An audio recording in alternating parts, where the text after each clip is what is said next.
the march towards the 250th episode. We're going to be talking about transracial, not what you're thinking, and divorce. We're going to get into it. Let's get it.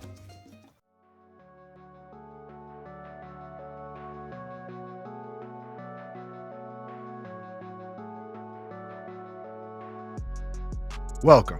First of all, welcome. This is Unsolicited Perspectives. I'm your host, Bruce Anthony, here to lead the conversation in important events and topics that are shaping today's society. Join the conversation and follow us wherever you get your audio podcasts. Subscribe to our YouTube channel for our video podcast, YouTube exclusive content, and our YouTube memberships.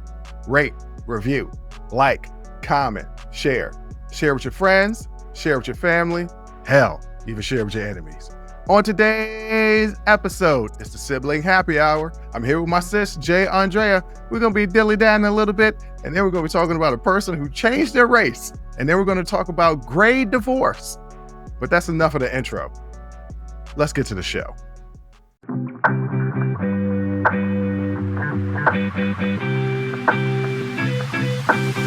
What up, sis? What up, brother? I can't call it. We are marching towards 250. Yeah. 250 episodes. We done came a long way. And not pounds, y'all. Not pounds. I'm close to 250 pounds. But never mind then. I mean, we ain't got to talk about that. But we're getting close. Yes. So I want to let the people know that there won't be an episode releasing on Tuesday, but there's a good reason for it. Okay. My sister is coming in town. This is episode 248, and there's 249 and 250. We're going to try to record in the same room at the same time. And I'm adding a new caveat that I didn't even tell my sister about when we was doing the pre-meeting. Okay. That I'm going to try and live stream it as we're recording. Nope, that's not going to. Okay.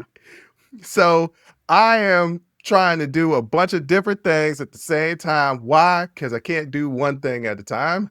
I've got to make things the most maximum effort at all times. I think we're probably going to nix that live stream thing because here's the thing. We're going to have such a hard time just getting it set up just to record it that you're not going to want to do the extra steps necessary to live stream it. I'm positive. I think I've already done the necessary steps because we've live streamed before.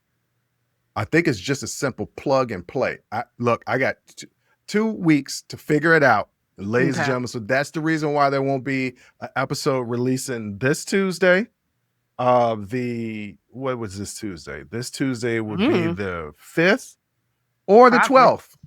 No episodes on the 5th or the 12th. We're going to release episodes on the 8th and the 15th. So episode 249 will be the 8th. Episode 250 will be the August 15th. That's one day before my sister's birthday. Feel free to send money.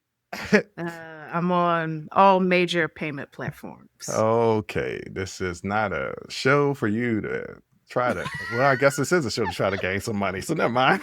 Yeah, that's right. I'm doing the right thing. I will say that there will still be YouTube exclusives releasing on YouTube, still clips, podcast clips on YouTube. If you're not on our YouTube page, you're missing out because there's a whole bunch of more other stuff. Whole bunch of more that I like to had a gotta. Had it not been for the Lord, I would have not a nan nutter. Not a had a nan nutter. Not a nan nutter. There's a whole bunch of stuff on our YouTube page and our YouTube membership. All the stuff that's on our Patreon, you don't have to join the Patreon if you don't want to. You can just join the membership to our YouTube page. Same price, all in one area. Go get it. Plus the behind the scenes stuff, check it out. But that's what's going on with us. There's big things happening. So I'm pleased. I'm excited. Yeah, I'm excited. I think I just scared the pest control guy. So I told him I had a call. If he needed anything, just knock on the door. So before we got started, he knocked on the door just to let me know he was heading out. And I just realized how creepy my room looks. All the lights are off except for my little string light things, my little LED lights. I'm just sitting in the corner in a dark room with a light shining on me and the mic and the the sound thing with and I'm just looking at him from the corner, and Everything he is looked like, okay. come on in, like he looked like he could not get out fast enough. So that's great. That's great. Now somebody thinks I probably do something creepy for work. Well, maybe. Maybe. Hey, look, he was spraying for snakes. No, ants. Oh, hey, look. Summertime, ants, especially them red ants, they No, can kill people. I don't. It could be it needs to be a lot of them, but It's like, got to be a considerable amount. yeah, no, Ants. they be hot. They be rolling deep. They be rolling Okay. deeper than 1996 Death Row Records. Well, that's a deep cut. These are just, the little black ants. And because it's raining so much, they're coming in. Mm-hmm. And I just be seeing them, a little trail of them, and they just be walking right in the front door. And I'm just like, okay. Nah, we're going to have to nip this in Yeah. the bud. Yeah. So I'm going to need you to come go ahead and spray, because Yeah. I don't want to come back to my house being overrun. Yeah, because they'll pitch tent and be chilling. Then next thing you know, hey, you might not be able to get in because, they, what is the they changed the vacancy? locks. No, the vacancy laws for like Oh, squatters. yeah. They probably got squatters' rights. Yeah, so Yeah, you don't be messing with them. Yeah. Jay, we had the tribute to Malcolm Jamal Warner. Mm-hmm. We didn't really talk about Hulk Hogan. And I gave a quick segment about Hulk Hogan on the show Tuesday. Something else happened. And I was like, man, this is really, really complicated. So do you know who Joey Swoll is? No. Joey Swoll is... It sounds like somebody I wouldn't know. You would know him because you're on social media. So what he does is, like, he shames people who shame people in the gym. Okay. Like, he's like, how dare you do better? It's like this motivational thing. And like, he will search out when people...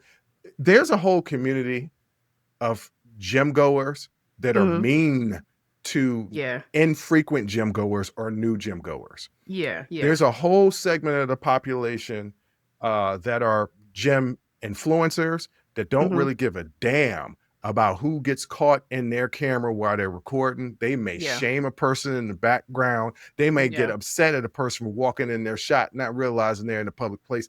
He shames a lot of these people. He's like, the gym is a community. It's supposed to be a welcome community for all to come in, to be able to work out and get healthy. And they don't need you doing these things, making it difficult for them. Yeah. Story time. Here we go. Story time. I have a friend who met a young woman in Starbucks. And, okay, so the friend is a client. I have a client, and I took about 100 pounds off of her in a year. Nice. Shedded that weight. She gets compliments all the time about how good she looks, right? Nice. Yeah. So she was in Starbucks, and a young woman was just like, oh my God, I wish my body was like yours.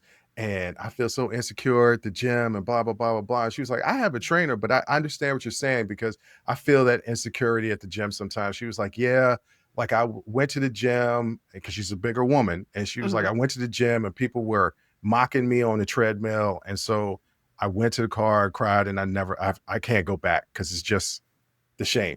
That brought tears. Which makes no sense to me. Right. When my client told me the story, it brought tears to my eyes of sadness and anger. Yeah. And I was like, I'll go with her. And I dare anybody to do anything like that when I'm around. Because you shame people for being fat. And then when people decide they want to get healthier, it don't have nothing to do with being fat, but you just want to get healthier. Then you shame them for trying to do that. Yeah. And I just don't understand, what exactly do you want? And that's really miserable people. That's really miserable people where it's like, where you can't win either way. So you don't like that I'm fat, but you don't like that I'm in the gym and you have to see me existing in the world as a fat person.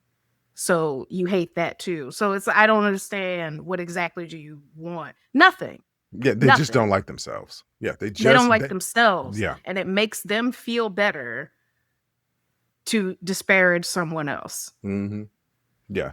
And I wish I could hug that person, because Right. she should not make that a part of. That's not her problem. Right. So Joey Swoll is a social media personality that calls out those people that shame or make fun of people in any way in the gym community. And he's even done some things where like people have picked on a young man and he's flown to different areas and said, I'll go to the gym with you. Like he's done really, really positive work. Nice. How does this tie into Hulk Hogan? So he had an old video where he was in, I guess it was a Halloween, and he dressed up as Hulk Hogan, and he reposted it after Hulk Hogan's death. He did a live stream shortly after, and people called him out for like celebrating Hulk Hogan's death. Yeah. And his or initial not celebrating, but paying tribute. yeah, you're right, paying tribute. Yeah. And he did what most people initially do when they're being attacked. He started defending himself. Started saying that all people make mistakes and we're not our mistakes. We are more than that, and we have to be given a chance to be better. Some people are absolutely who they say they are. It's funny because I was listening to somebody earlier today, and you don't get to determine your legacy. Your legacy is determined by how people remember you. So that's just what it is. He also, instead of saying people of color, said colored people. Oh, no. Yeah. No. He came out with an apology. And I saw his apology. And, I can sense BS from miles away. I could tell from a person's heart if they're being genuine or not. Yeah. And he gave a sincere apology. He was like, hey, I didn't know all the horrible stuff that Hulk Hogan had done. I was ignorant.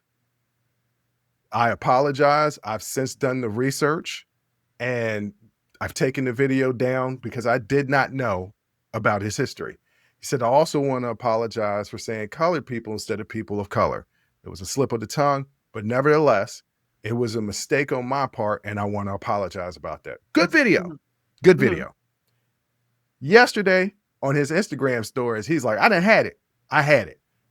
I can't please none of y'all. I done good. And all y'all want to see is this issue right here. I'm done with it. This man has got millions of followers and been on social media and he's ready to just quit. Why? Because there are people upset with him for taking the video down. And there are people upset with him for putting the video back up. Even after he apologized, the apology wasn't good enough for some people. Yeah. And for some people, him taking the video down was don't let anybody censor what you want to say. So he's catching it from all ends. And I get it. I'm like, look, man, we are one slip of the tongue away. We recorded an episode one time that we had to cut some stuff because I misspoke. We are one slip of the tongue away from like catching that type of heat. Not quite, because we don't have as many followers as he does, but still. And I'm like, I would love to get him on the show to talk, because we have to give people space to make mistakes and learn from their mistakes. Okay. Yeah, yes. But also we got to get comfortable with the fact that we're not going to please everybody. That too. He shouldn't let, he realized his mistake. He apologized for it. He felt the need to take the video down. So that he did what he did. Like, that's it. And like, as far as that being able to please everybody, no, you're going to catch hell, and you're going to catch hell from a million different directions. But I apologize, guys. There's nothing else I could do. I'm not putting the video back up because I don't feel comfortable putting it back up. It don't have anything to do with anybody else. I did the research. He said and did a lot of crazy things to colored people and about colored people. So yeah, I mean, he's just got to get comfortable with the fact that you're not going to please everybody. You're just not. It's impossible. I also, Joey Swoll. So Joey Swoll, just keep your head up. Continuing on with the Hulk Hogan conversation, like I read a post from his daughter. Now, him and his daughter, there's been rumors going all around that him and his daughter had a falling out. And she was like, we didn't have a falling out. There was some distance there at the end, but like most families, they had some spirited disagreements about certain things, and they didn't get that closure that they wanted. But she loved her father. And then it made me think, yeah, so Hulk Hogan, not the greatest person, but he still had kids. He was still a father, and he may have been a good father to his kids. And maybe I should watch what I say. And I haven't really been dragging him. I should watch what I say when the man just passed. Like, I don't know what the right answer is. Should we throw him in the mud because he passed away and say whatever we want to say? Or should we have respect because there are some people that lost the loved one that they cared about? And, you know, we got family members that we are real close to that got some issues, not them type of issues, but still got some issues about them. And it's just like, man, if somebody says something ill after they passed away, bringing up those issues, we would feel a real way about that. Yeah. I think there is no right answer. You know, I think both of those things can exist at once, that you can, like you said earlier, you don't get to decide your legacy. The people who you remember you do. And if what we remember is that you're not that great, then we can hold space for those feelings to be true while still being respectful of the people who did care about him in his life. So I'm not going to drag him, but I'm not going to put up no memorials for the man either. Like, you know, so there's just not going to do that. Yeah, but I think, you know, you're responsible for your legacy. Even though you don't get to decide it, you're still responsible for it. And so he said those things, he did those things, and so that it is what it is. Like, you know, I feel the same way about him as I did about OJ. And now people are gonna be like, that's not the same thing. And you're right, OJ did worse. He did. But I was an OJ Simpson fan, not because of the football player, because of the Naked Gun movies. Yeah. You know, the Naked Gun movies. I grew up on Naked Gun 2.5, and Naked Gun 33 1/3. Right? I'm mad that they making a remake, but I'm still gonna check it out because Liam Neeson is in it. Liam Neeson's in it, or Leslie Nielsen? No, Leslie Nielsen is, I'm sure, passed. Is he? I'm pretty sure. He was old when he was making the Naked Gun. No, he was just prematurely white. His hair was just prematurely white. Okay, but I'm not gonna let you brush past that. What is Liam Neeson's name again? Liam Neeson's. No, that is not his name. He ain't got no S on the end. Liam Neeson's. Yes, but he's like a descendant, good God, or like a son or a grandson of Frank Drebin. So yeah, he's in the movie. I think it's getting good reviews. But I mean, I knew OJ from that. It's going to kind of be, I don't know how I'm going to feel when Bill Cosby passed. I'm not going to feel a damn thing. Here's the thing. I did not know these people. You knew Bill Cosby. Well, you're talking about personally. Yeah. Okay. Yeah, I didn't know these people. And again, your legacy is what it is. You can't get mad about it now that you're gone. Like, yeah. You can't get mad at the way people remember you now that you're gone. Like, it's too late. Yeah, look, it is. You did what you did. Like, and so if you have one of those funerals where somebody get up, and I said funeral, like I'm from Memphis. You see my face light up? I was like, you messing up on words today. I said it like I was from Memphis. And the reason why is I've been watching a lot of First 48, and they've been in Memphis. Because it's a lot of reasons to be a lot of reasons for First 48 to be in Memphis. But then when you have those funerals where somebody gets up and they were like, Uncle Joe wasn't worth a damn, and everybody go crazy. Yes, he had to say that. Charlie, sit down. He wasn't worth a damn, and them kids in the back is his. None of y'all know that. Y'all was wondering who they were. Those his kids. Why are you channeling? Why are you channeling Mike Epps right now? Because I don't know. That's what I saw in my head. Because it sounds like it be a character. All right, let's wrap up this first segment. I just wanted to touch on the fact that some people that are celebrating honoring, giving tribute to Hulk Hogan's death might not understand everything that he did. Or they don't care. That was going to be my next point. A lot of them do not care. A lot of them don't see it as that big of a mistake. He apologized. And you see that from a lot of people whose hue is not like yours or I. They're not like us. They're not like us. It's Mhm. really easy to excuse somebody when you don't have no a connection When you to don't the have a dog offended. in the fight, Yeah, you don't when have you a dog in that fight. just If shut up. somebody is accusing somebody else Well, they actually do of have a dog in the decades fight. of racism, They do have a you ain't dog in got the fight. Their who, dog in the fight was they identified with Hulk Hogan. that. Yeah. Yeah. Okay. Okay. Yes. So Yeah. when they feel like Hulk Hogan can't be forgiven, they know with some stuff in their past, and they're like, well, if that come out, will I not be forgiven? They see themselves in Hulk Hogan because of the similarities of them Mm-hmm. and Hulk Hogan. So I Yeah. understand why they're defending them. They're wrong. I understand it. But I get it. Y'all was Hulkamaniacs I mean, I was a huge in the Hulkamaniac, 80s. Yeah, I but get it. I pushed that But to the side when that tape got yeah, released, yeah, But all right, yeah. we not going to keep bringing y'all down talking about funerals. I think that's it for the death for at least a couple weeks, and we're not going to talk about no more death. Yeah. Actually, that's a bald-headed lie because this next segment is about the death of your race. We're going to get into that next.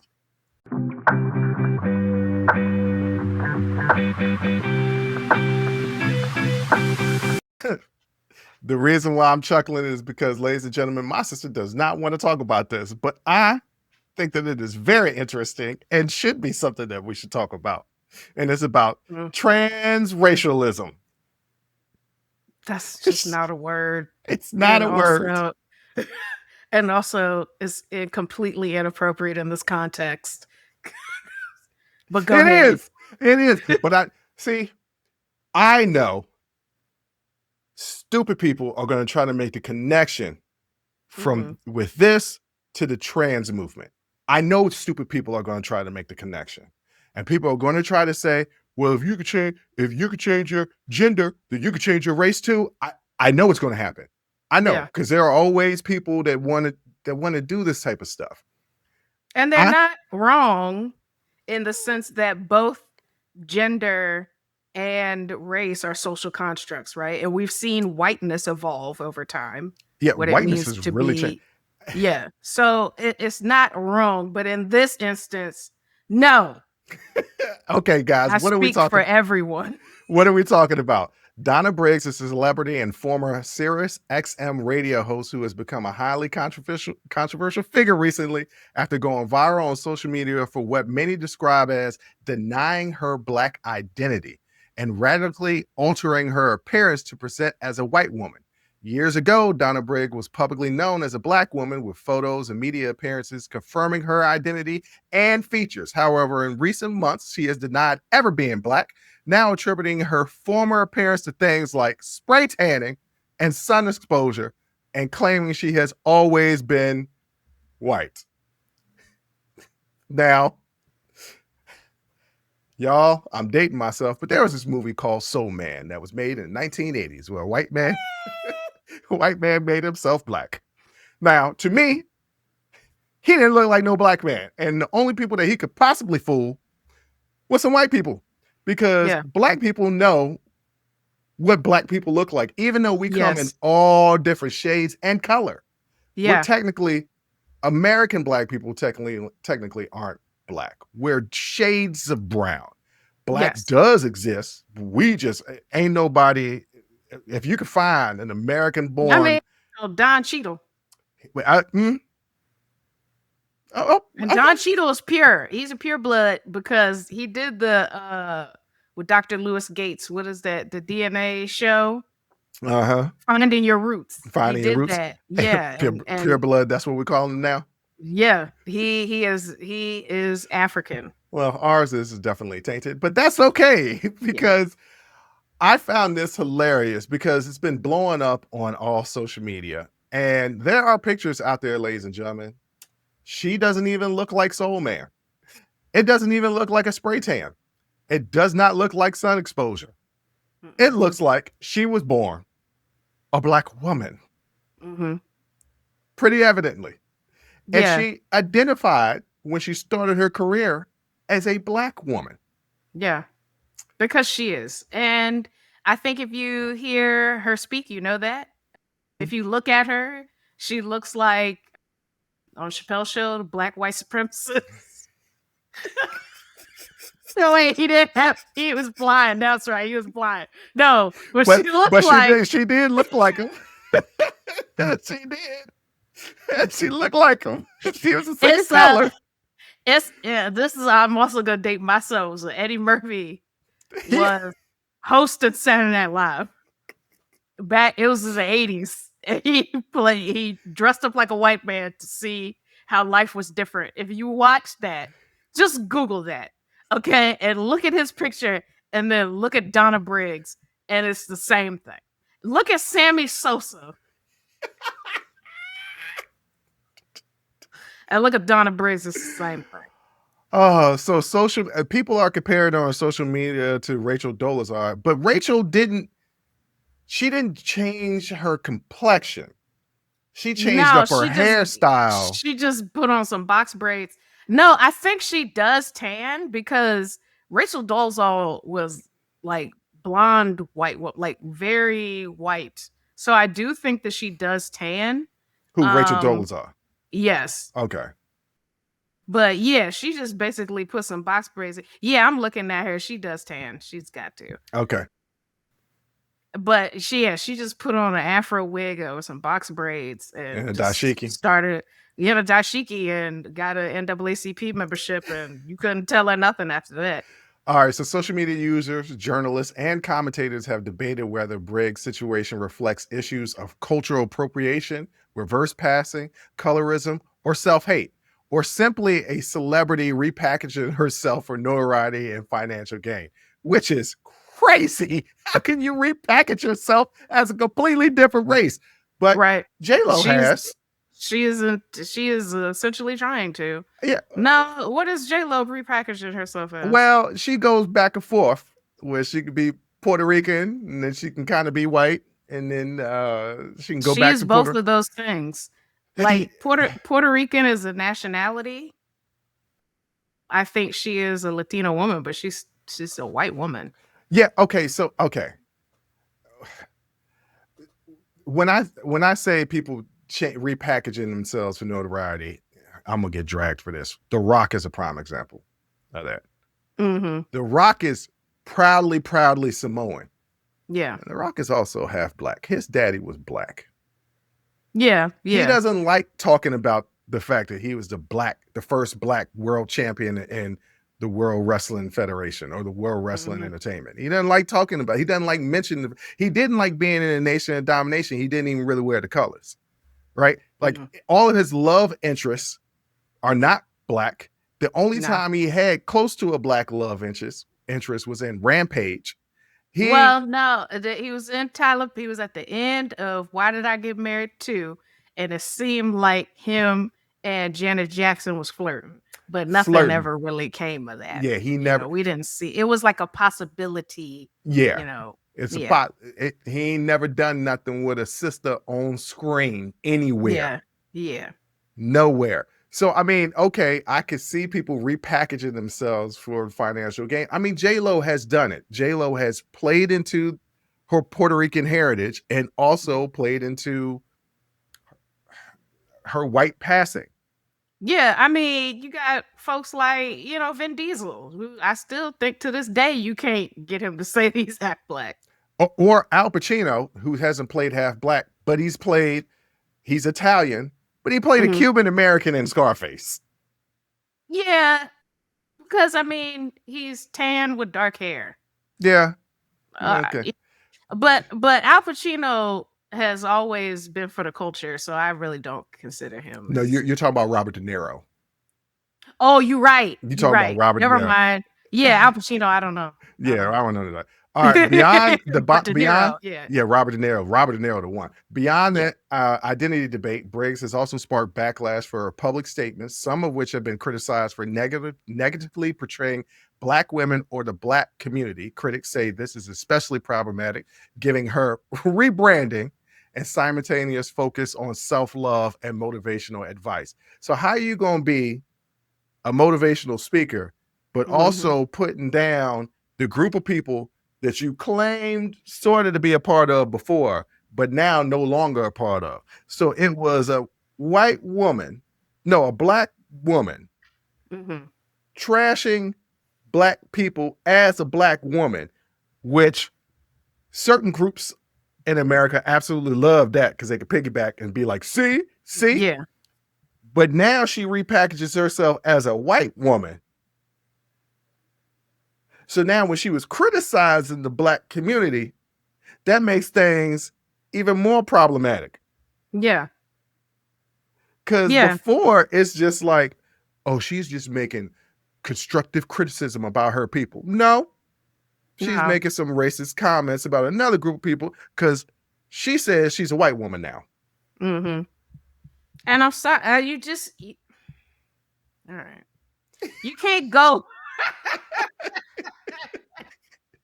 What's girlfriend that she played Barbie? What's her Margot name? Robbie, Yeah, you can't go from Little Kim to Margot Robbie. Like you can't, right? which is That's what she's done. Yeah, that's exactly what it looks No, like. not even Like Lil Kim. Well, Lil Kim went from Lil she Kim to Marco. right. I was talking about 90s Lil Kim because that's the photos that I see of Donna Briggs when she was black. It was like the late 90s, 2000s. So like she still got that aesthetic, but like you look like a black woman in whiteface. Yeah. Like nobody, and you can't just suddenly pretend like your clearly black skin was a tan, because if white people could achieve that level of melanation, there wouldn't be no racism, because that's ultimately that's the last step. I mean, to get the lip fillers and the BBL and all of that, that's the last step. All right, so to get that level of melanation. But no, girl. Jay, I'm gonna need you to stop moving your mouse. I keep hearing that little bumping. I'm holding this thing. I don't know what that bumping is. I know the people, ladies and gentlemen, I don't know what that bumping is. Maybe y'all don't hear it. Maybe it's just my headphones just picking it up. But you just your headphones are sensitive today, because I'm not doing anything I don't normally do at this desk, which is just sit here. It could be I don't know what's going on, but I will say this. She says it's not solely that she is avoiding the sun and not tanning anymore. She attributes the change to also veganism. No, God, no. I noticed that she had vegan in like all capital letters on her. What is it with vegans and thinking that they're better than everybody else? I don't know. I don't know what it is. It don't mean like y'all eat healthier. You just don't eat. They feel like it is. It's not. I mean, you could still, I don't know. It don't necessarily mean that what you're doing is healthier. Well, let's just get back to some of these statements that she made. So Briggs has I made. gotta hear this. Yeah, Briggs has made remarks that some interpreted as blaming black victim. This tastes pretty good. Good. Black victims for injustice, such as saying Trayvon Martin knew what he was getting into by dressing that way, referencing, of course, the high-profile shooting and the debates on racial profiling. She was involved in discussions questioning whether black people's attire feeds into stereotypes, which leads to accusations of anti-black rhetoric, making statements perceived as negative about black women, with references to her commentary about rejection of being a black woman and self-hate, even as she publicly brands herself as an expert in self-love and empowerment. Yeah. So we talked about that before, that she's sort of the self-love person, but her denying her black heritage is a rejection of being a black woman and self-hate. And also she was doing these anti-black rhetoric as she's saying that she's a black woman. So like I said earlier, it makes these type of statements even more problematic when she's now identifying as a white woman. Yeah. No. Good try though. Like, I appreciate that. It was a good try. You went through a lot. You went through a considerable amount. Looking at the change, you definitely went through a lot, but no, girl. And guess what? You still don't like yourself. Yeah, that's basically what it comes down. Another situation in which a person does not like themselves. Yeah. And it doesn't matter what you do. It doesn't even matter if you actually get us to believe you. You still don't like yourself. You need to talk to somebody. You need therapy. That's what you need. Because all of this is because you can't accept yourself. I have an interesting question. We're about to go down a rabbit hole. I got an interesting question. Okay. If she doesn't like her complexion and she wants to make herself lighter, like Sammy Sosa, like Little Kim, what is the difference between that and a person saying, I don't like the way my body looks, I'm going to work out to change my body? Nothing. What I would liken it to is when you ask, like, for instance, a black man why he dates white women, and his response is, well, because black women ... right? It's that. It's the fact that you have to denigrate another. I don't care what you. I don't even care that she did this to herself, right? Skin bleaching and skin whitening treatments is $1 billion industry globally. People use them all the time where they just don't they don't like how they look. They don't like their dark skin for whatever reason. Okay, I don't care. It's the fact that it is accompanied by one, you completely trying to erase a part of your identity, and then you're denigrating the people who make up that identity. So, like, that's the part nobody can get with. You can do whatever you want to yourself. This is America. If you go to LA, every billboard is a plastic surgeon. Like, it don't matter what you do to yourself. What are the actions that are accompanying it? And you look like a bad person who doesn't like herself. And so to be somebody who is quote unquote a motivational speaker, and you've got this what is her name of her foundation? Make every day a good day or something like that. I don't know, some foundation or That's something. how I like know that. she black. Make every day a good day. Good day. That's an Ice Cube song. Well, no, it's partnering with law enforcement to help make cities safer for tourism and stuff. So no, I don't think it's very black at all. But like, Okay. But yeah, I mean, it's like a form of escapism, right? Like, I can't say anything about that. You don't have to talk down about people. Do whatever you want to yourself. You don't have to talk down about people. Yeah, you're right. But this is still funny as hell to me. I ain't never seen somebody just straight up being like, I'm not black. Unless they was Dominican. Everything that you see, right. Everything that you've ever seen about me in life is not real. I am actually this thing, and no, we still have eyeballs, and we saw that you was black, and we saw the things you were saying while you were black, and when you became something else, a third thing, not white, but a weird third thing. What are people going to say? What are people going to say? Because, well, you've already said it. Other people's argument is going to be like, you guys are all for transgender rights. Why can't a person change their race? And my sister already pointed out that she answered that question. We don't care. Be whatever you want to be. It's the denigration of somebody else to make yourself feel better. Right. That's what's funny to me, is because she was talking this anti-black rhetoric when she was black, and now that she's white, it means completely something different. Yeah. And guess what? You're still not going to get the benefit of whiteness. If that's what you're looking for. It might just be something satisfying to you to look in the mirror and see that visage looking back at you.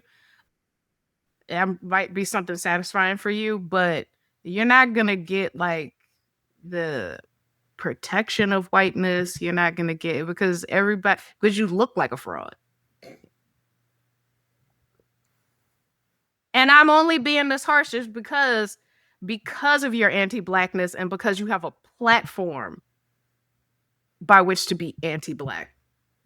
And so as long as you continue that, I'm going to stay on your ass. So that's Rachel Dolezal is somewhere in her box braids being quiet.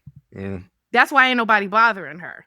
She out there, I think she braids hair for a living. Out of her house or something. I don't know. Maybe she's an LPN. These are all very traditional. She might be getting into real estate. I don't know. Okay. But she's somewhere minding her business. Playing the stock market is a new thing. She's somewhere minding her business, though, right? Is the point. You have a platform and you are using it to be anti-Black. So I'm going to be on your ass and I don't care. And no, I didn't want to talk about this because I didn't want to give this lady any more traction. But y'all got, why when people hate themselves, they always got to drag Black people and women into it. Stop. Leave us alone. My God. We don't be worried about y'all. Why y'all worried about us? Don't be worried about y'all at all. Literally. Don't be worried about y'all at all. Leave us alone. Find somewhere else to play because this is... Please.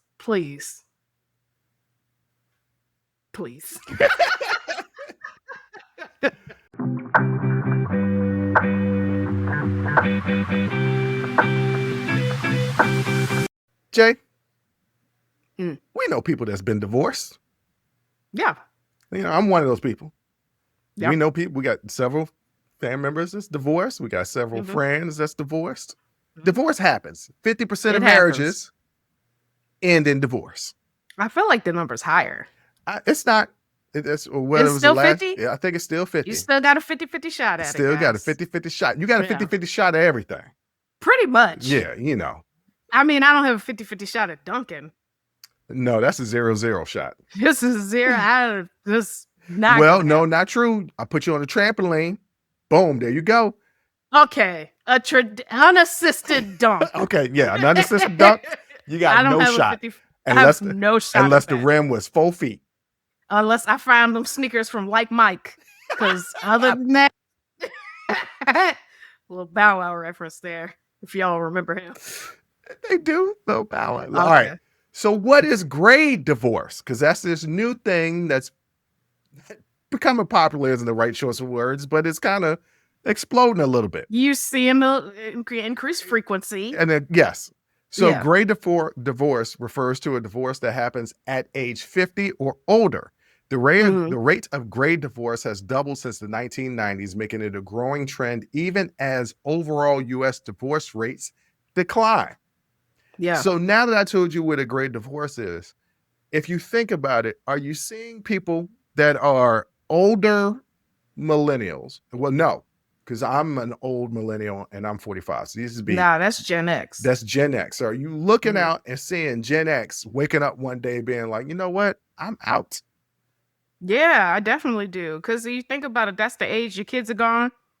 And so now it's just you and this person that you ain't really talked to in the last maybe 25 years. Right. Like really talked to, not about work, not about the kids, like actually checked in with each other. And then you realize not only do I not know you that well, I also don't really like the person I do know. So, I'm just gonna get out of here. We just separate amicably. So I'm going to get into what are the key reasons for the rise of the great divorce. And that's one of the reasons. I think another thing that people don't talk about often is, they call it the 7-year itch. Like when marriages get to about that 7 year, there starts to be a little bit of trouble. And then people tend to go divorce or go their own ways. Like once you make it past that 7-year mark, like you have a higher probability of staying in that marriage, at least in older times before this rise of the great divorce. And I was talking to a friend about it the other day, and I was like, yeah, every 7 years you hit like a new decade, theoretically, depending on when you got married, unless you got married at 20, 30, 40, 50, 7 years, you go from 20 to 30s to 40, 40s to 50s. Yeah. I was saying I'm a completely different person. Even if you just take 7 years into account, I'm a completely different person than I was at the age of 38. Yeah. Like my personality is still virtually the same, but the way I handle and move in certain situations is a complete 180, right? And that's 7 years. So that would mean that I'm a much different person than I was 7 years ago. Mm-hmm. Prime example, there was a woman, another story. There was a woman that I briefly dated, like went on a couple of dates. Mm-hmm. Had to be like 2016, 15, 16. Okay. So close to 10 years ago. Didn't really care for me all that much. Because why? Real arrogant. I'm real full of myself. All right. Still some ways, but I've calmed down a little bit. We follow each other on Instagram, and she's learning more and more about me through the podcast. Yeah. Because we really talk or hang out. We send each other messages, happy birthday, happy holidays, things like that. But we haven't had no in-depth conversations. And then sometimes during these messages, it will turn into a back and forth conversation. And she was like, this is not the person I remember. I was like, yeah, that person I'm not the same person anymore. We grow and evolve. And so if she had started dating, if she fell in love, she didn't, but if she had dated me and fallen in love with that Bruce in 2015 or 16, the one that she woke up to today is not that same person. And if you are busy with kids and work and things of that nature, you can wake up and be like, who the hell am I with? Because this wasn't the person that I met all those years ago. Yeah. The hope is, of course, that you like grow together, right? That you're maybe not on the same track, but you're running parallel. But a lot of people find out that they perpendicular, or they just in a whole other direction, just not even on the same book, page, library.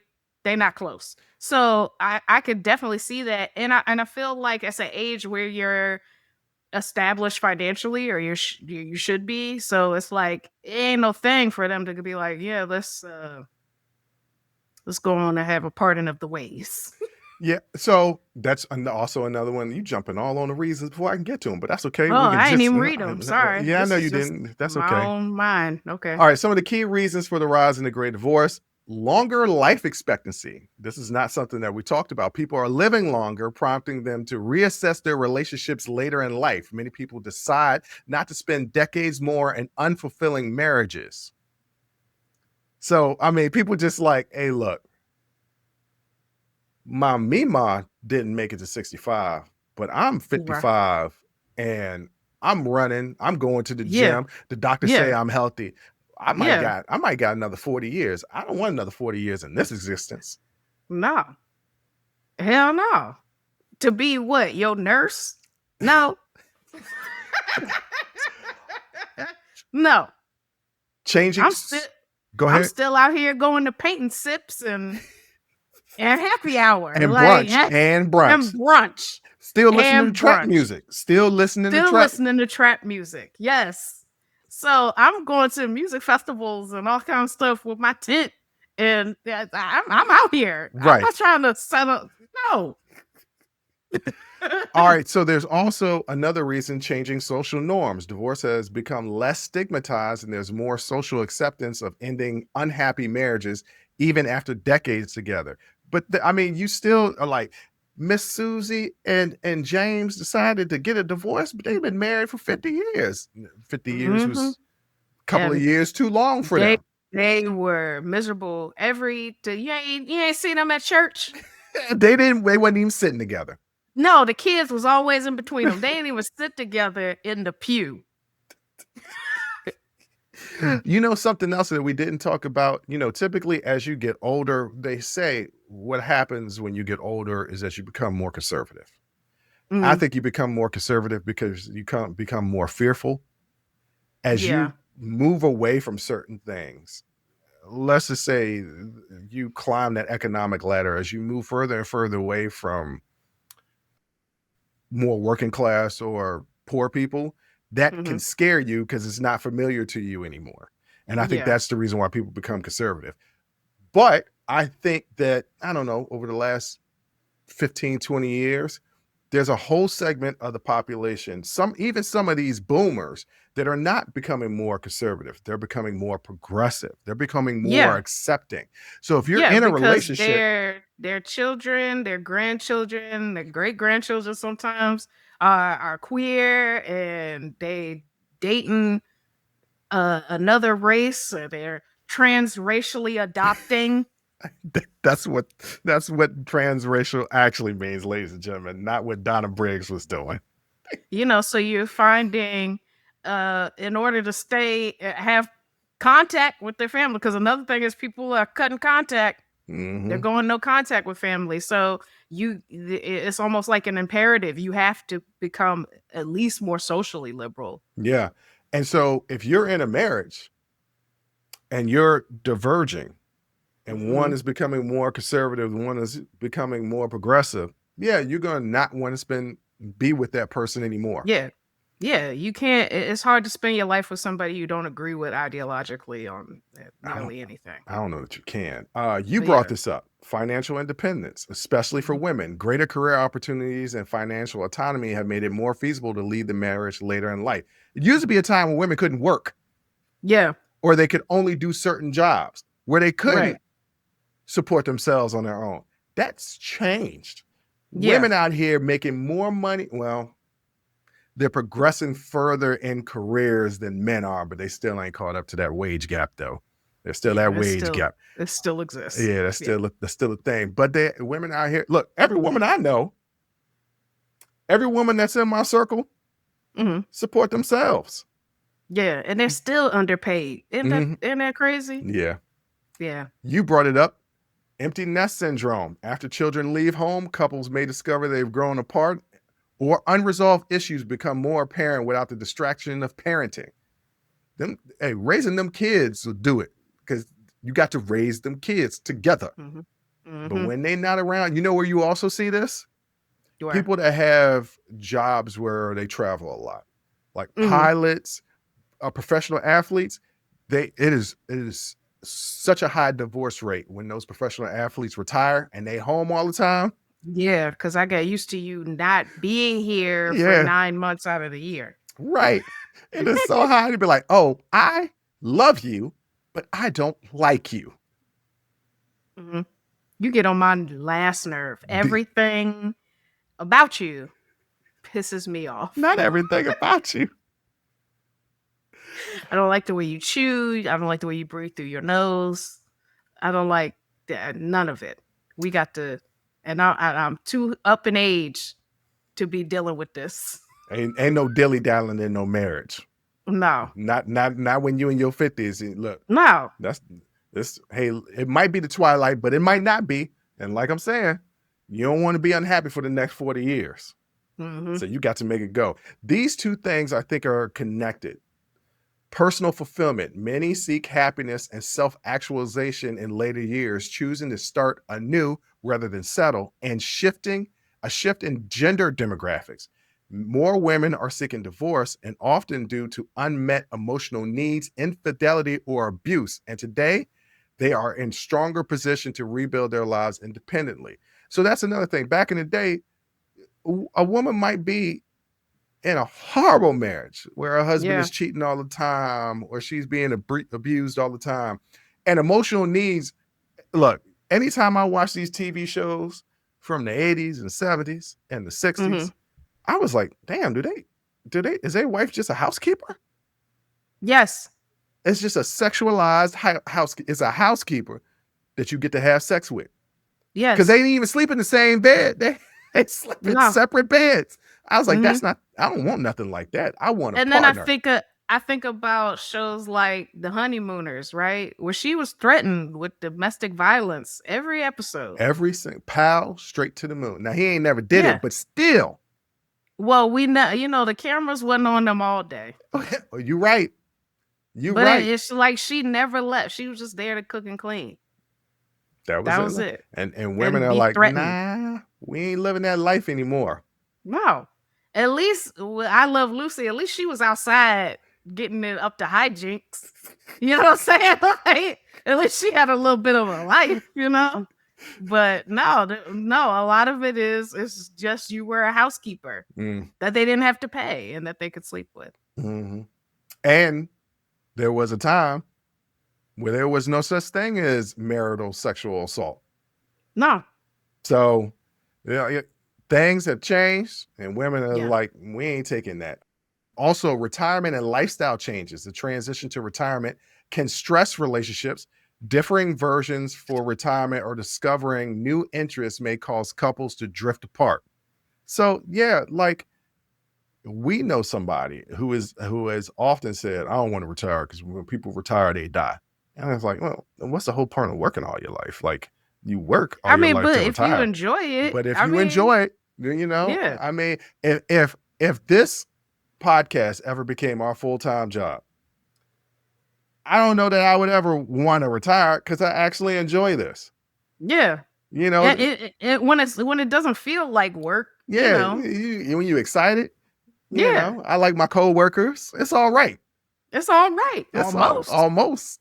Almost. You know what's funny though? Remarriage rates are high among older adults, but second and third marriages tend to have an even higher divorce rate. So what's that saying is they're like, I'll divorce your ass and I'll go get remarried. And guess what? I'll divorce their ass too. Yeah. Cause I don't need nothing. I don't need none of y'all.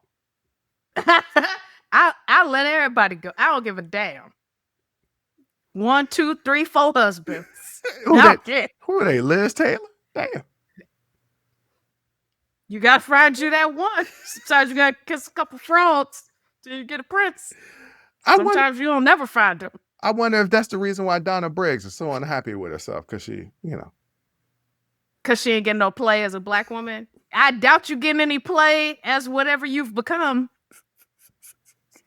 She became the female version of Eddie Murphy's character on that Saturday Night Live sketch. That's what she became. Yes. Yeah. That's exactly it. Anytime you see a black person in whiteface, that's what it looks like. Yeah. Well, that's a great divorce, ladies and gentlemen. So look, oh man, what I'm about to say next. I don't know if I should say it, but I'm gonna say it. Don't. No, I'm gonna say it anyway. Because you're gonna cut it anyway if you don't. No, I'm not gonna cut it. If you're out there and you're 50, 55, 60 years old and you're unhappy in your marriage, you can leave. Yeah. Get some counseling first. Try to see if you can fix it first.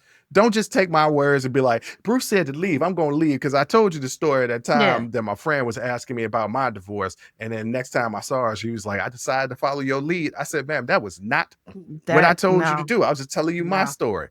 Just telling you my story. But if Gloria been pissing you off since 82...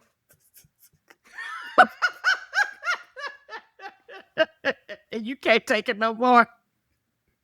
Your kids are grown and out the house and they got their own lives. Go and find you a little bit of happiness. I have a client who tells me the story of his parents after all the kids was out the house. They kind of split.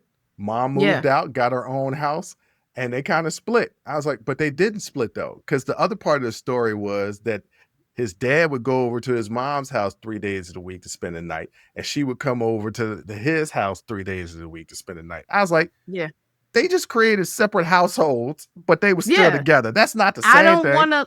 It is. We've decided that this works for us. I don't want to live with you.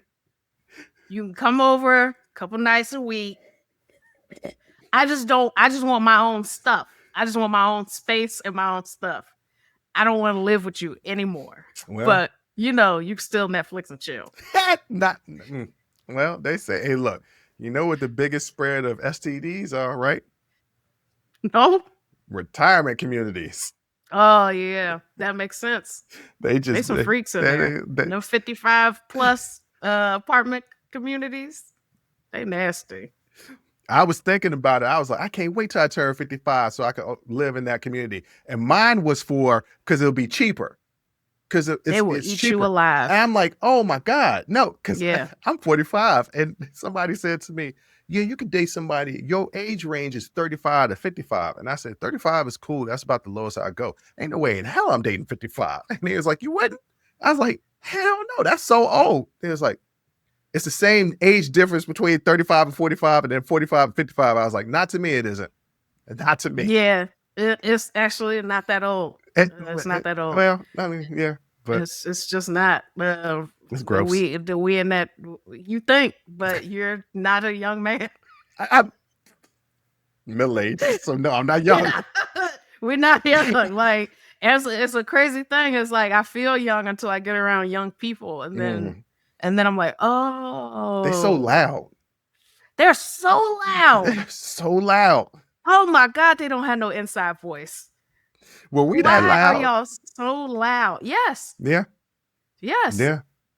I was always causing a ruckus. Yes. I was that loud. Yes. Because Wu-Tang Clan ain't nothing to F with? Pretty much. Yeah. Jay, that's what they say. What do you want to tell the people out there? Cash rules everything around me. Cream, get the money, dollar bills, y'all. Since we on Wu-Tang. Yeah, shout out to Wu-Tang Clan. And on that note, I want to thank you for listening. I want to thank you for watching. And until next time, as always, I'll holla. Woo, that was a hell of a show. Thank you for rocking with us here on Unsolicited Perspectives with Bruce Anthony. Now, before you go, don't forget to follow, subscribe, like, comment, and share our podcast wherever you're listening or watching it to it. Pass it along to your friends. If you enjoy it, that means the people that you rock with will enjoy it also. So share the wealth, share the knowledge, share the noise. And for all those people that say, well, I don't have a YouTube. If you have a Gmail account, you have a YouTube. Subscribe to our YouTube channel where you can actually watch our video podcast and YouTube exclusive content. But the real party is on our Patreon page, After Hours Uncensored and Talking Straight-ish. After Hours Uncensored is another show with my sister. And once again, the key word there is uncensored. Those are exclusively on our Patreon page. Jump onto our website at unsolicitedperspectives.com for all things us. That's where you can get all of our audio, video, our blogs, and even buy our merch. And if you really feel generous and want to help us out, you can donate on our donations page. Donations go strictly to improving our software and hardware so we can keep giving you guys good content that you can clearly listen to and that you can clearly see. So any donation would be appreciative. Most importantly, I want to say thank you for listening and watching and supporting us. And I'll catch you next time. Audi 5000. Peace.